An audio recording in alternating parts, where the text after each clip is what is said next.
The future of the Diablo Canyon Power Plant continues to garner attention across the Central Coast. Will it close in a few years as PG&E planned, or could it stay open? KSBY News reporter Dusty Baker has the latest on a possible extension.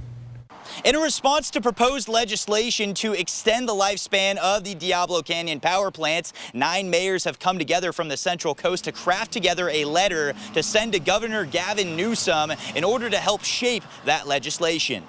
We just knew that, hey, if this is going to happen, can you please think of these things that are important to our community? We need to make certain that there's some path towards keeping the lights on and making sure that we do go towards renewable energies. Diablo Canyon, while located in San Luis Obispo County, really is a regional issue. 9 mayors have come together in response to Governor Gavin Newsom's proposed $1.4 billion loan to PG&E in order to extend the lifespan of Diablo Canyon. We reached out to Lompoc, Santa Maria, King City, really beyond, because this affects us all. There's such a large amount of energy produced by Diablo that it won't just impact us as a region, it will impact the entire state. The partnership of mayors, including San Luis Obispo, Arroyo Grande, Atascadero, Grover Beach, Lompoc, Morro Bay, Pismo Beach, Paso Robles, and Santa Maria. A draft went out to each of the mayors, and we got to put our input in there based upon our backgrounds, our experience, and what we saw as critical. We want to see renewable energy happening. It has to actually be able to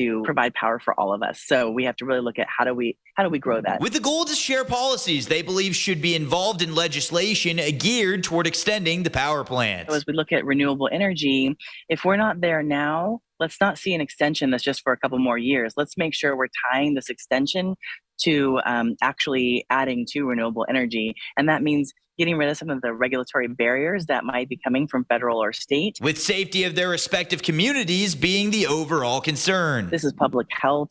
This is business. I mean, really every aspect of our community, Diablo is part of. We all want the plant to be safe, but we also want to make sure that the lights stay on. It's important to say that the extension is needed, but let's do it safely. Let's do it respectfully, and let's make sure that we have a plan that allows both things to be successful.